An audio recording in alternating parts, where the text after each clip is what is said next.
Hello, hello, hello. Today we are talking about how do I gain more self-belief. Now, I am Rebecca Lockwood, your neuro-linguistic programming trainer, hypnosis trainer, and breakthrough coach trainer. And I'm so excited for you to join me today for this, whether it's a podcast that you're listening to, whether it's a live video, whether it's a replay.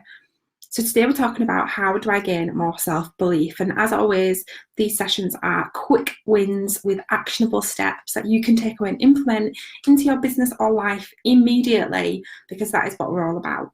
So let's dive in. I've got some notes here, so I'm going to be looking down. So if you see the top of my head, if you're watching, that is why. If you're on the podcast, you won't even notice, so it's all good. So as always, there is a link in the show notes or in the description above to book your free breakthrough session. Do go ahead and book one. They are absolutely amazing, and it's so amazing to connect with you properly. Like, I love social media and I love all this marketing stuff, but I'm not going to lie, there is nothing better than having a deep dive with you personally to really understand what's going on with you, what are your biggest challenges, and how can I help you overcome them. So how do I gain more self-belief? So a lot of people come to me with, there's kind of two sides of this, really. There's one of like confidence, so people who aren't very confident, and we talked about that last week actually, how to gain more confidence. And for me, self-belief is a bit different. So I believe that you can have self-belief but still not be confident, right? And you can, and on the flip side of that, you can have a lack of self-belief and be confident, right? So yes, last week we spoke about how to be more confident and some tips and actions for that, and today we're talking about how to gain more self-belief. So number one, the first thing you can do, and the first thing that I task people to do when they're lacking self-belief, is to write a list of all your achievements. Write a list of everything that you've achieved in your business, in your career, in your life, everything, whether it's something small or something big that you're proud of. Now, the reason why this is so good is because, like, for example, when I first did this, one of the things that I wrote down was I got the main part in one of our plays at school. Like, that could seem like the smallest thing ever, but actually for me it was a really big thing, and it really made me realize that it is possible for me to step into myself and have belief in myself, and I've done it before. Yeah, so whether to you it might seem small or it might seem massive, just make sure that you write it down. So literally go back to your earliest memories and think about, what are the things that I've achieved throughout my whole life. So there could have been things that you achieved from being a really young age. So I danced on stages from the age of like 6. That's something that I've achieved. So I wrote down that. You know, what things have you done at all ages, like since you can remember? What are the achievements that you've made? So that's number one. Number two, check in with yourself every single day. So this really helps not only with self-belief, but with guidance from yourself. So often we can search outside of ourselves to try and find meaning and give ourselves purpose and meaning. And it's always a result for disaster, because when we search outside of ourselves to try and validate who we are and why we are, if that thing disappears, we've got nothing there to validate anymore. So the reason why checking in is so important is because your self-belief comes from you. Your worthiness comes from you, from within. It comes from your own perception of yourself and not anything outside of yourself. So to give you an example from my own personal experience, at the age of 17, probably for about 2 years, I was in a really abusive relationship. And I kept going back to that relationship because I had validated my self-worth and my self-belief through that man, right? And because the relationship was so toxic, I didn't see that properly because I validated myself through that.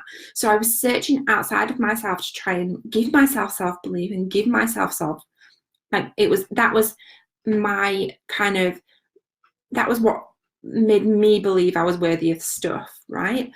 And so instead of doing that, I realized when it came to a head that it was within that I needed to look rather than outside of myself. And I could have probably Probably saved myself a couple of years of pain and turmoil. I laugh about it now, but it's not funny, through having gone through and known this then.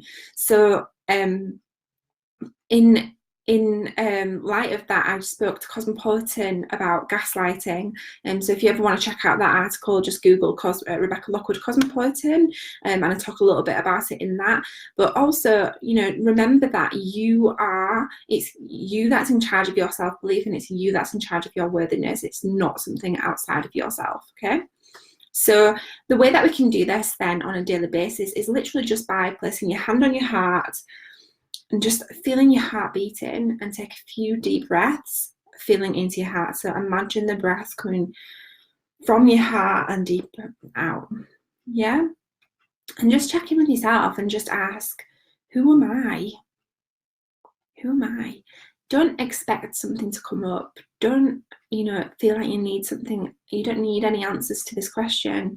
You just need to settle into yourself, feel your heart beating, and ask you, who am I? Yeah.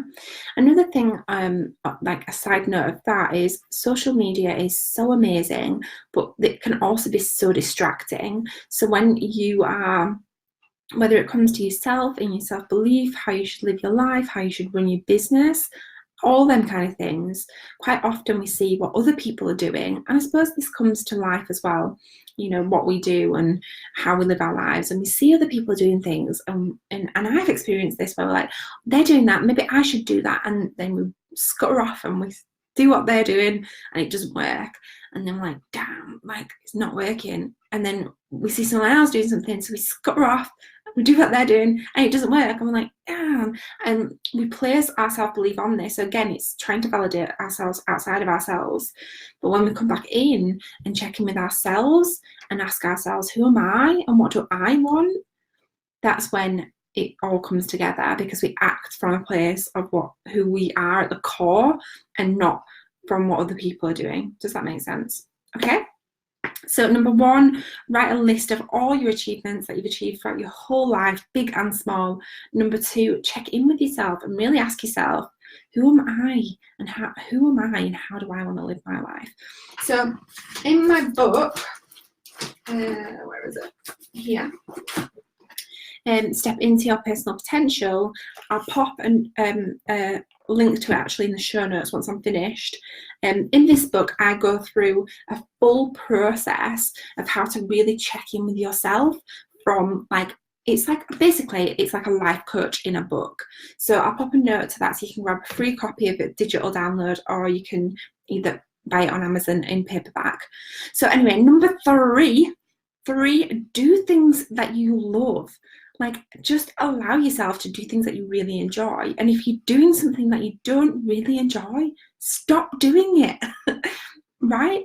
This is really powerful for self-belief, because it really helps have more self-belief when you're doing things that you love, when you're honouring and accepting yourself, and when you put boundaries in place for yourself. So I suppose a bonus number 4 would be put boundaries in place for yourself.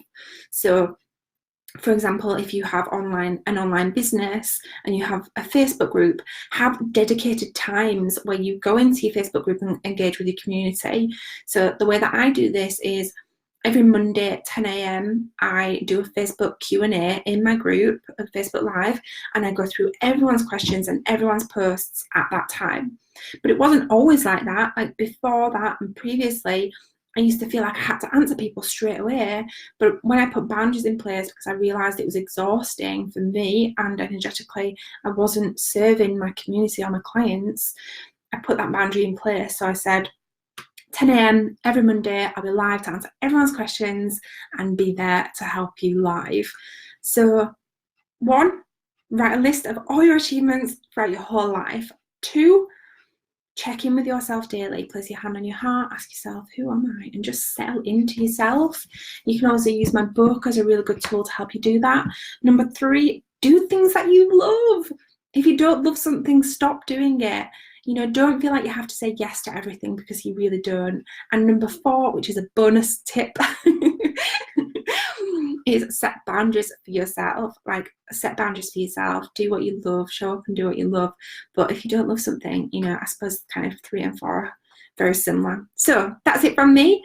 How do I gain more self-belief? Giving you actionable steps to implement into your business and life immediately.